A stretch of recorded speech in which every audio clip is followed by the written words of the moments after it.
Hello, Chad here with Kinetics. We have another at-home or travel workout coming at you. So we'll go through our prep, sweat, and breathe portion today. Remember, we like to give rep ranges and set ranges so that you can adjust the duration of this workout based on how much time you have available, as well as where you're at with your fitness. There's also opportunities to load some of these movements up if you have access to equipment, things like bands and dumbbells and kettlebells. However, you can certainly do these workouts with no additional equipment. Let's get started. Our prep portion today, 3 to 4 sets, 30-second duck walk, 8 to 10 reps of a prisoner air squat, 30 seconds of a straight leg bear crawl, and then 8 to 10 reps of an elbow to tall plank, or tall plank to elbow, whichever starting position you prefer.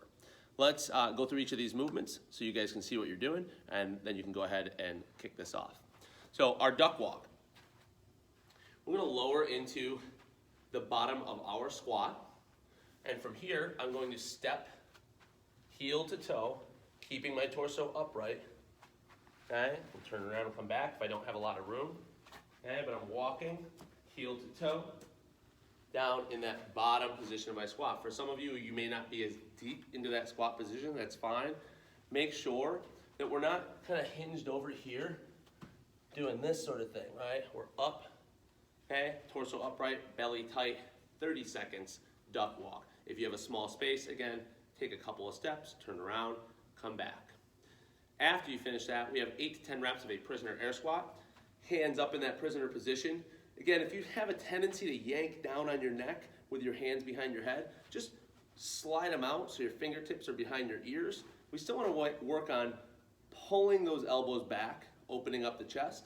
And from here, we're just going to get in our good squat position, descending down, nice and controlled, braced through our belly. We have 8 to 10 prisoner air squats. Once we finish those up, another 30 seconds, this time straight leg bear crawl. So we're going to be on hands and feet. We're going to keep our legs extended, and we're going to step in opposition.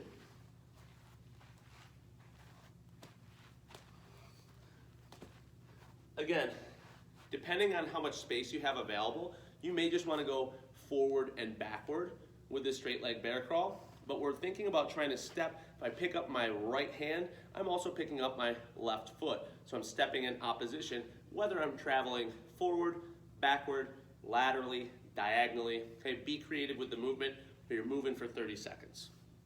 Once we finish that up, we're gonna come down to the ground. You can start in either a tall plank position or an elbow plank position. Either one's fine. You're gonna be transitioning from one to the other. So in that tall plank, I'm gonna lower to one elbow, lower to the other elbow, come back up to the palm, and back up to plank. That is 1 rep. Okay, I wanna make sure when I'm doing these, I alternate or keep track of what arm I go down with first. Okay, so I'm not always going to my right for all of these repetitions. Personally, I like to go down right, down left, up right, up left, and then the next rep, reverse it. So I would go down left, down right, up left, up right. 8 to 10 reps there, making sure we stay rigid through our belly. We stay in that nice, solid, straight plank position. So it's just a moving plank, just like we see in our push-ups. Once you finish that, we go back to our duck walk. We're gonna work for 3 to 4 total sets of those 4 movements, and then we move on to our sweat piece. So, for our sweat piece today, 4 to 6 sets, 8 to 10 reps of a split squat on your left side, meaning left foot forward. At the end of those 8 to 10 reps, we have a 30-second isometric hold in the bottom, okay? Once you finish that, we're gonna switch foot position. So that right foot is gonna be forward, another 8 to 10 split squats with another 30-second isometric hold in the bottom at the end of your set, not after every single rep, at the end of your set. Once you finish that, we're gonna move on to archer push-ups. 3 to 5 repetitions of archer push-ups. We're gonna only go to one side, so we're not gonna alternate sides on this.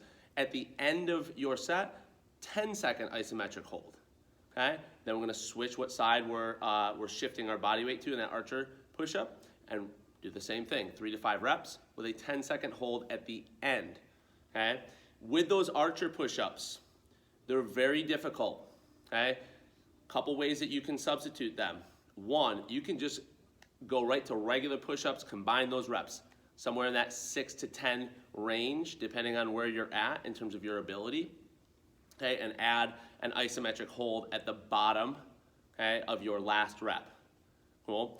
You can also elevate your hands onto a plyo box or a bench or a couch or whatever you might have. You can also cheat, rather than being here with one hand fully extended, one hand in that regular push-up position, you can cheat that other hand in just a little bit, right? So you can start to kind of gauge where the right amount of challenge for you is, okay? But either way, if you're splitting it up into that unilateral archer push-up movement, it's 3 to 5 reps per side. If you need to bring it back to a regular push-up because that's where you are, then you're gonna go 6 to 10 reps, and we're holding for at least a 10-second ISO. If you're doing the unilateral, if you're doing the bilateral, the regular push-ups, maybe you extend that to 15 or 20. After that, we have 1 minute of either jump rope, if you have a jump rope available to you, okay, or jump rope hops. If you have the jump rope available to you, single unders, double unders, a little boxer shuffle, whatever works best for you and your skill level, okay? Before we jump into this, I just want to make sure to add, as far as the split squats go, you can certainly load that movement up. If you have access to dumbbells, kettlebells, bands, what have you, you can load that movement up, okay? Still sticking with that 8 to 10 rep range, still sticking with that 30-second ISO at the end. Let's take a look at all these movements. Really, there's just 3. So for my split squat, I'm gonna get myself into what would be the top of a lunge position, a reverse lunge or a walking lunge.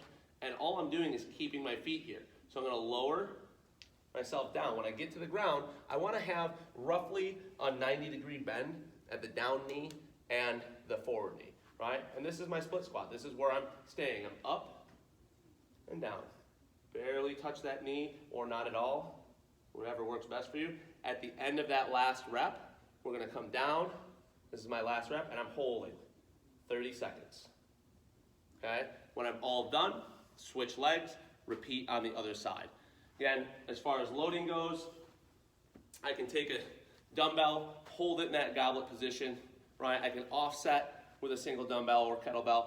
I can hold one on each side in a farmer position, okay? Any of those options work. As far as loading, I can mix those hold positions, so I could have a kettlebell in the front rack and a dumbbell down at my side, or have one racked, one overhead. You could be creative with this, okay? If you do any sort of offset loading, like one hand up and one hand racked, or just a single kettlebell, right? Make sure that you repeat it the same way on the other side. Hopefully that makes sense. If you have bands, if this is all you have access to, you can band these split squats. So I would just put it under my forward foot, that band, wrap it up over my traps, get myself into my start position, and now everything remains the same, okay? Dropping straight down, torso lowers. At the end, I'm holding for 30 seconds here. Obviously, the band tension is gonna make that a little bit more difficult. So a variety of ways to load up those split squats. For our archer push-ups, okay, as far as what these should look like if you can do them, wide stance with your hands. We're gonna come down to one side where my hand is basically in close to my ribs like a regular push-up. The other arm is fully extended. So I'm here, coming down, okay? I perform my 3 to 5 reps. At the end, last rep, I'm gonna come down and hold for 10 seconds, right? Before coming back up. Give yourself a fair 10 count here, or have a timer that you can watch, right? Use that. A lot of times we count a little bit too fast, we skip through our isometric holds too quickly, so make sure you're holding yourself accountable.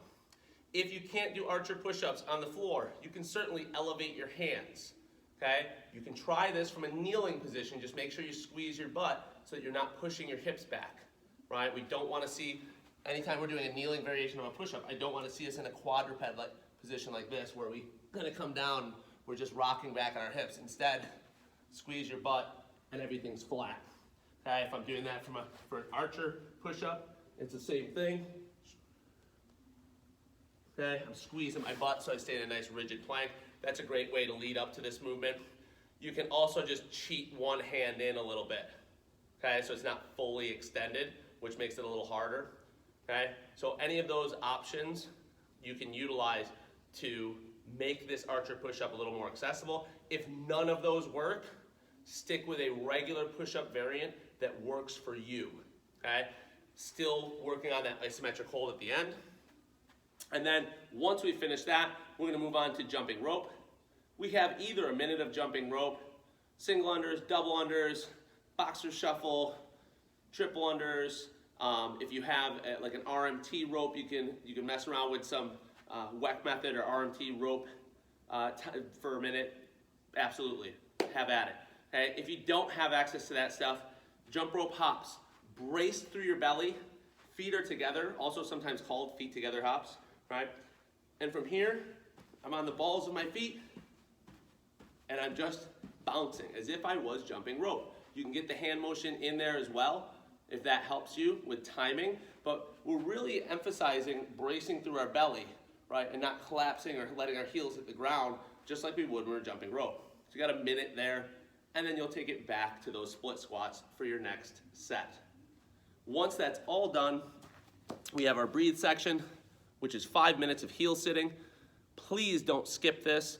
Take a look at the link that's in the workout description if you're unsure what it is, but heel sitting, pretty self-explanatory. You're sitting back on your heels, okay, with the tops of your feet facing the floor, okay?